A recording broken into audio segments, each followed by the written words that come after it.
Hello, everyone. Welcome to this Canaries debrief, which is a new video that I'm doing. Going to be honest, this is probably a bit of an excuse for me to have a play with a few things.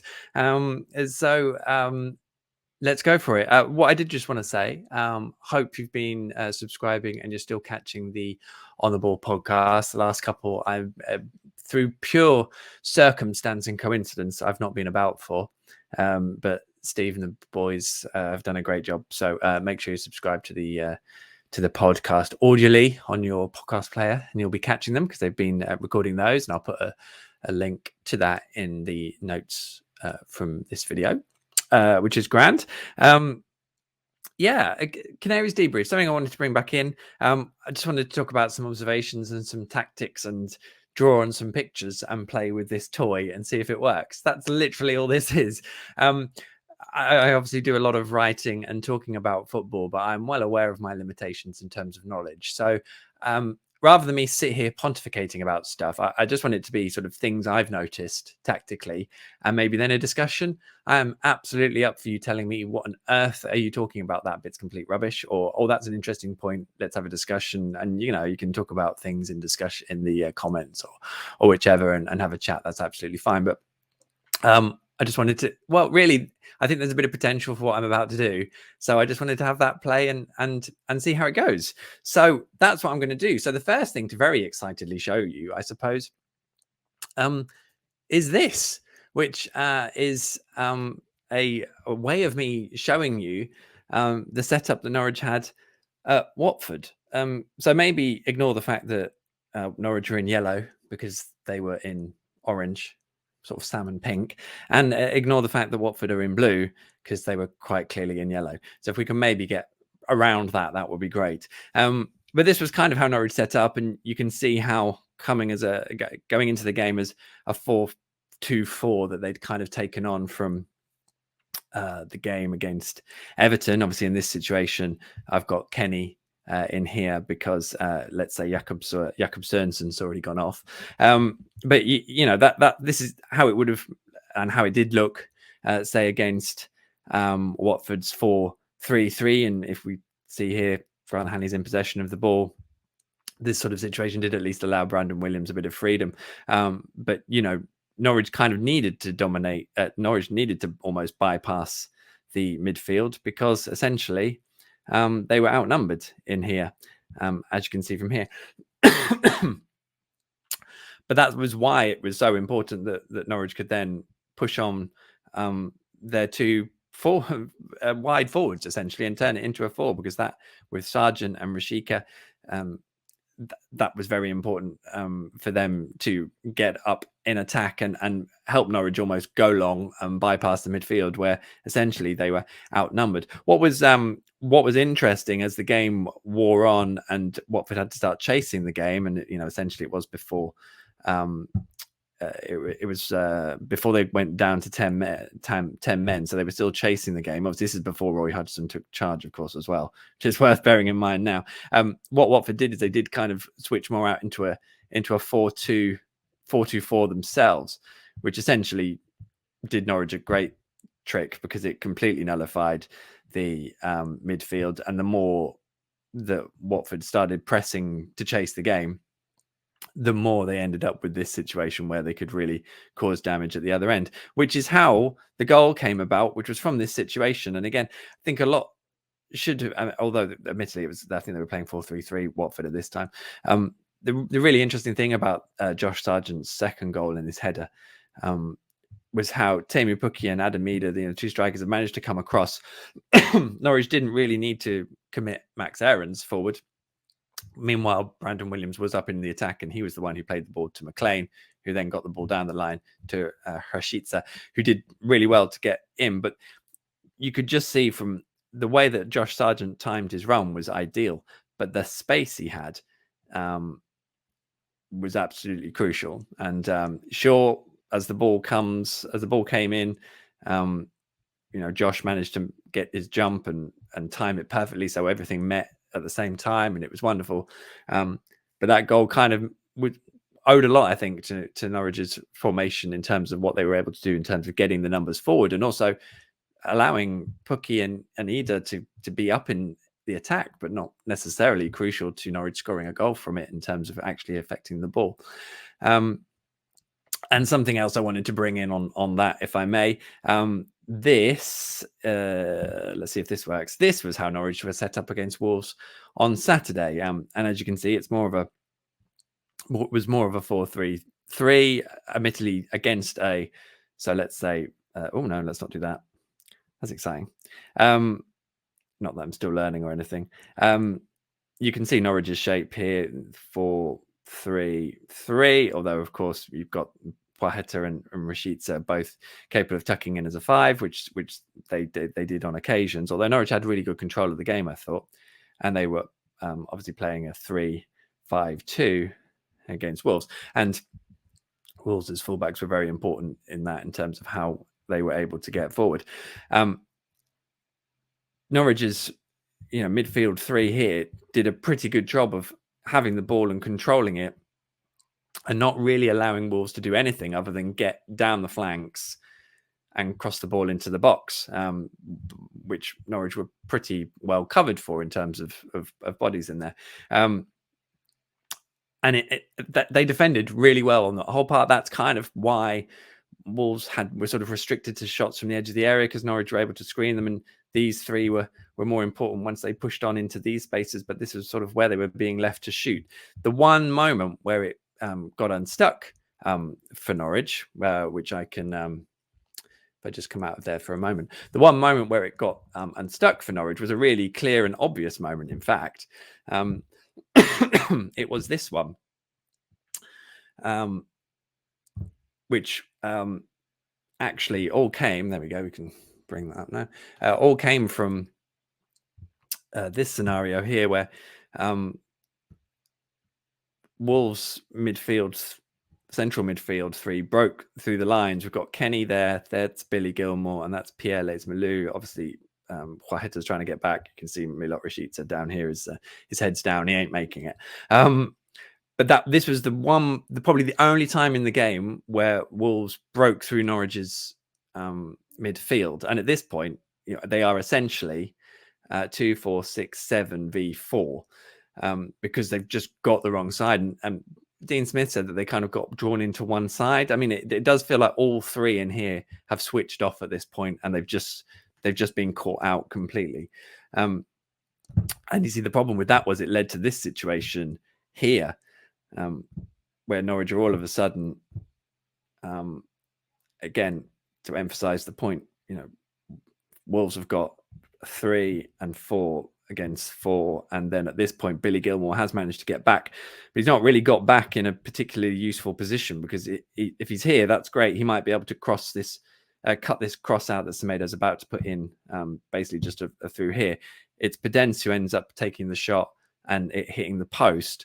But I suppose, if Billy has dropped in a bit more centrally and not maybe got drawn into the ball so much, he can actually do a better job. Right? He's relying here basically on cutting the cross out. If he doesn't cut the cross out, there is a lot of people waiting behind him to take advantage. Whereas actually the back 4 of Norwich is kind of taking care of itself in terms of this area. It was the one moment where Norwich got genuinely caught out. It was the closest Wolves came to scoring.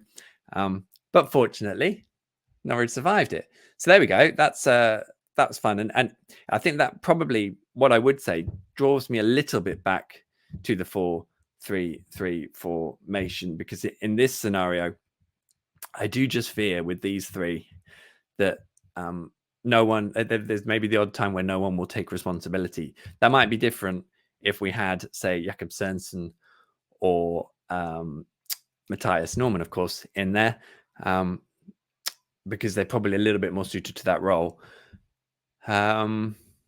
So I think that's something they just got to be careful of if they do go back to a 4-3-3 against Crystal Palace on Wednesday night, which is entirely possible that they will, because the degrees of control they had in the game against Wolves was very useful. So that was grand. So that's sort of my thinking on those things. Hope you enjoyed that. That's all I've got on my little tactics pad.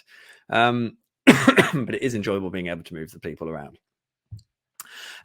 The other thing I wanted to, so there's there's a piece on the formation from Watford. There's a piece obviously from Wolves and all the shenanigans Norwich got up to at Molineux, which was good fun as well.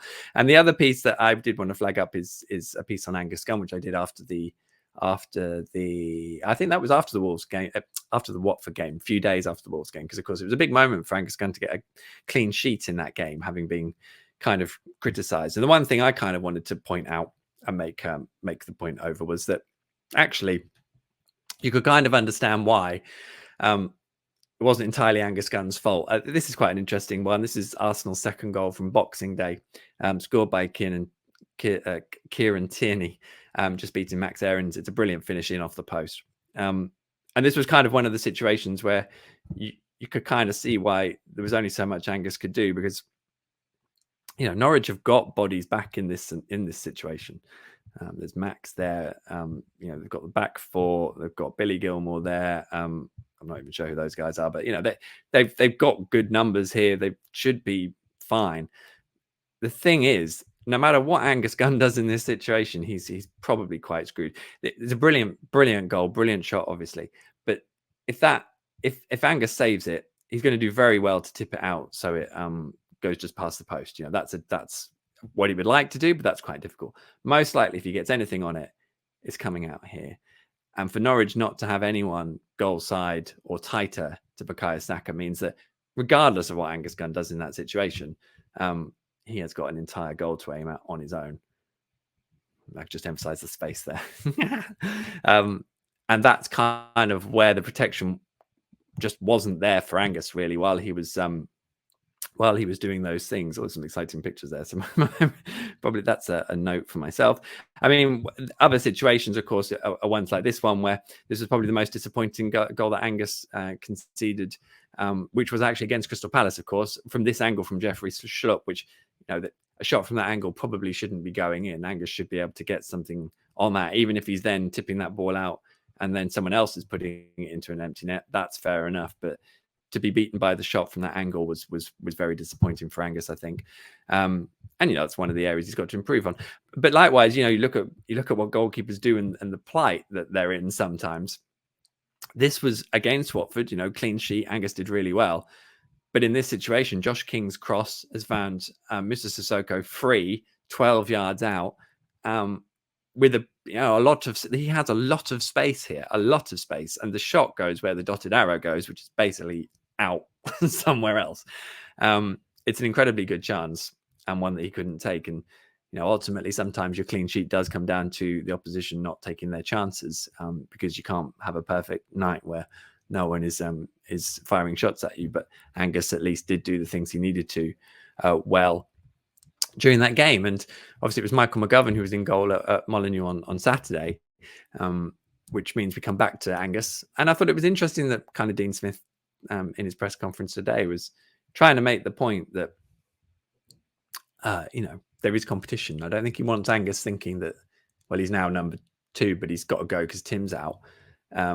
I think he is actually going to have to step up and show that he has got what it takes to prove that he's good enough, I suppose, and able to make an impact. Now, the other thing I wanted to have a quick discussion about was Shemit Poeta. Dean Smith had a quick chat about this. A couple of things actually, but Dean Smith brought up really nice things about Shemit Poeta and why he had a really positive impact on the game on Saturday at Molineux. And I think this is worth having a little look at too. This is a chance in the first half that Adamida had, and you can see it was basically Shemik's movement off the ball that Dean was really happy with. So he's down here, and you can see that he's basically making this run with an eye probably to get on the end of Milot Khashidze's pass. But what this run has done is brought Ait-Nouri much deeper, which of course, although it's a good run and it makes the defender really think. The key thing is it creates this offside line. That's not the offside line. It creates this offside line and plays Adamida onside completely, even though he is he's near 3 defenders. He is offside in terms of the 3 defenders closest to him, but he is now absolutely ready for that ball, and he's basically only onside because of Shemek Poeta's unselfish run that's just bringing this defensive line back. So that's really clever. It creates that chance, and it was a really good chance for Adamida. Rashica played a lovely ball through, and Adam had a great chance that he almost scored. And that was a lovely moment. And I hadn't actually also realised quite how close Shemek probably should have come to scoring. This was another break slightly afterwards. It's a good break as well, and nice to see Adamida drifting wide and into the channel really to create a bit of danger. I think this is Rashica's run coming in off the left, which is good. But as you can see, the actual cross is behind him, and Adams played this ball through here, and Shemek just doesn't gamble enough. He's just not quite high enough high enough up to get into this space when the ball comes in. Because if he does, he has a free shot on goal, and he is going to either blaze it over or he's going to make John Reddy work. It's a great opportunity. He's just probably about 2 or 3 yards not high up enough in the play. I mean, you could say that Adam maybe should try and pick him out.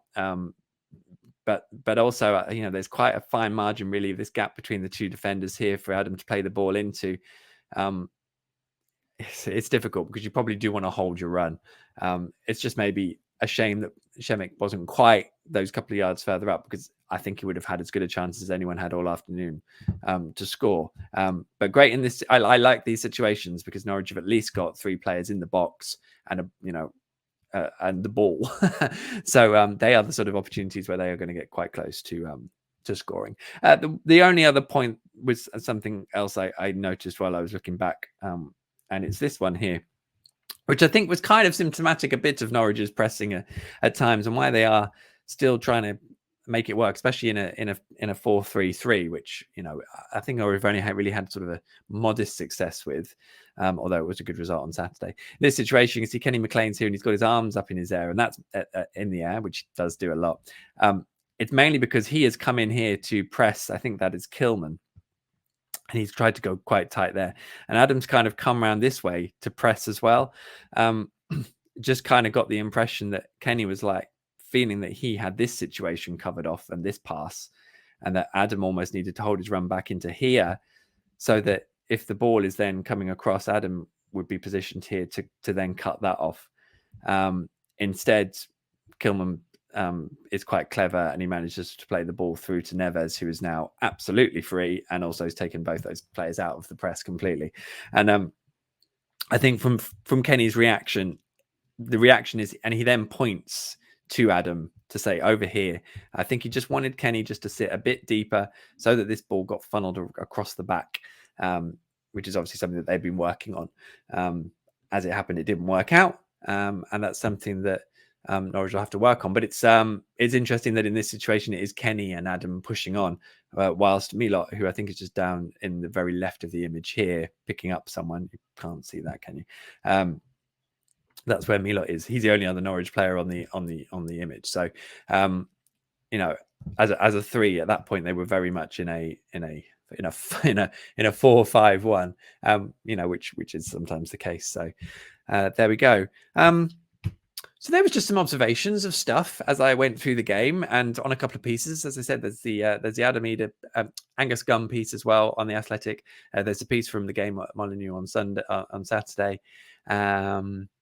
So read those, and also obviously Josh Sargent and the way the 4-2-4 kind of helped them out at Watford. I still kind of think it's going to be a 4-3-3, but who Dean Smith picks against Crystal Palace will be really interesting. And Dean Smith has already said it definitely won't be a front 2 against Liverpool or Manchester City in the 2 games after Palace. But there we go. That's a Canaries debrief. I hope you've enjoyed it.